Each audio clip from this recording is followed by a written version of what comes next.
If you're a young man, I'm gonna convince you to move out of your house and grow up in one video. So here's the thing, bro, right? You're probably like, oh, well, my parents are so annoying. Yeah, it's because you live in their fucking house, my guy. You cannot be a man if you're financially dependent on parents or a guardian or somebody who's in.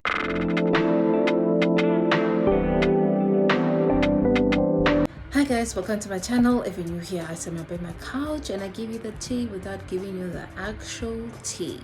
Now let's jump into this video. Moving out, they say, as a guy, it's a lot tougher because they say as a person of color, you don't get to actually live your life until you get a job. Like your life pauses basically, because you're waiting for those things to happen. You're waiting to get stable. You're waiting for opportunities to come by. And you cannot fully live your life to the potential that you want. And some people don't live their life at home because there's opportunities. There's living at home because one, life is too expensive. It is. Food is expensive, rent is expensive, everything is going up the roof.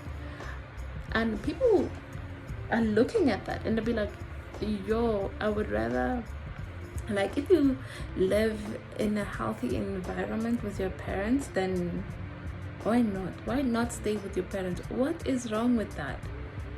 I feel like it's easier for me to say as a woman than it is to say as a man. I guess men are harder on themselves, and we wonder why they are the way they are, because it starts with them basically. As women, we really just, but anyways, let's watch the full video. Men. If you're a young man, I'm gonna convince you to move out of your house and grow up in one video. So here's the thing, bro, right? You're probably like, oh, well, my parents are so annoying. Yeah, it's because you live in their fucking house, my guy. You cannot be a man if you're financially dependent on parents or a guardian or somebody who's in charge of you. But here's the scary part about that. A lot of young guys, they want the freedom of being a functioning adult without the responsibility that comes with being a functioning adult. And this gets super gray in like the 19 to 22-year-old range. Because you have these dudes that are like, well, dad's boring me. But they won't actually just go out in the world and get their own shit going, because they know that's fucking hard to do. You can't have it both ways. Now let's do a little thought experiment. You don't want to be the guy that's like 32 years old living at your house, because then you've absolutely failed yourself and your entire bloodline as a man. So you know at some point you're going to be leaving your house. Now think back to all the things that you got in your life that you really enjoyed. You probably thought, damn, I wish I had this sooner. So your best play right now is to move out of your house and start figuring things out yourself. All you need to do is get a job that pays you enough so you can pay for rent, get a roommate and then split it up, keep your expenses super low, and then shovel every dollar on top of your rent into paying people who are better at you than the skills that you want to learn, so you can start getting your skills up. And the more skills that you have, the more money you're going to make. And your whole life's going to change, because you're going to learn how to stand on your own 2 feet as a man. You're going to learn how to financially support yourself, which is the fucking thing. That's the biggest thing you can do. But also you're going to be like, oh my God, I got to make friends now. Because you're probably going to leave your hometown and go actually where you want to go. You just started making decisions for your own life for you. You're slowly becoming a self-reliant human. So then you're going to learn social skills. You're going to learn how to make friends. You're going to learn how to connect with people, because you're not going to allow yourself to drift into mediocrity and not have any dope friends and not have a bunch of money. So you're going to get to the place where you have an amazing friend group, you have amazing relationships, and you have a fuck ton of money. And you're going to wish, God damn, I wish I started sooner.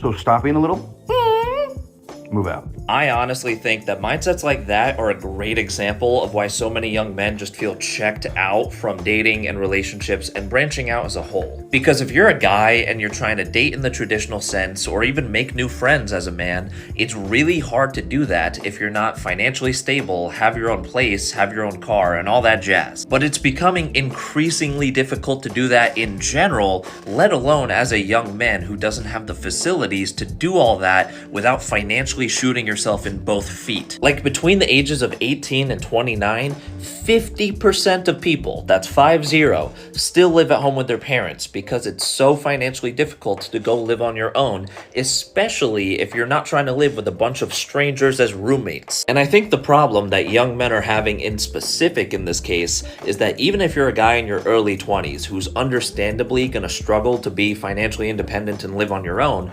you're still held to the same expectations expectations as some guy in his 30s or 40s who's also expected to do those things if he's going to date or meet new people. And most young men are going to lose that game because of course they are. And one of the hardest parts is that most people don't even have a direct attitude of like, I'm not going to date a guy that doesn't have his own place or doesn't have his own car.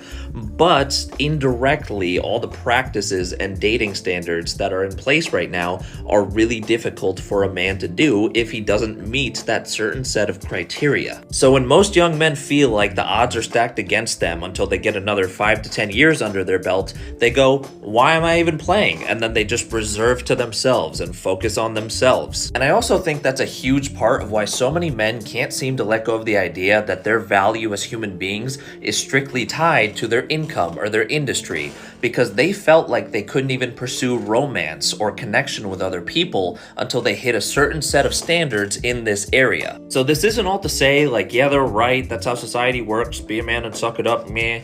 But it is to say, as a 23-year-old man, I understand that we don't have the perspective yet to prove that mindset wrong. And then you look to older men for advice or their perspective, and they just validate what you're thinking. And they tell you stuff like this, like you need to be on your own to be a man. And again, it often feels like to prove those men wrong right now without waiting 5 to 10 years, you have to financially cripple yourself if you can even do that in the first place. What's more interesting than that, though, is around 100 years, only about 10% of adults lived alone, and now it's like 1 in every 3 adults lives alone. So when we're talking about capitalism and we're criticizing our current economy, it's interesting that we kind of stop there at, oh, this is a problem because every adult should be able to afford to live alone, but we never question why that became the standard in the first place. In most cultures around the world, people live with their parents until they're ready to get married, and if they do live outside of their family home, they usually have roommates. If you watch media anytime before the 2010s, almost every adult had a roommate. It was very rare for people to live alone, no matter what income level they had, they still had roommates. No matter if they were lawyers, they were waitresses, whatever, they still had roommates. Look at Martin, Friends, Living Single, etc. So capitalism is so smart and it's so insidious because instead of us questioning why it's now a standard to live alone, we question why we can't afford to do it. But that's actually what capitalism wants us to do. It wants us to live alone because when you live alone, you become the perfect consumer. When you don't have a community around you to share resources with, you are forced to rely solely on yourself for all of your necessities, right? Making you the perfect consumer.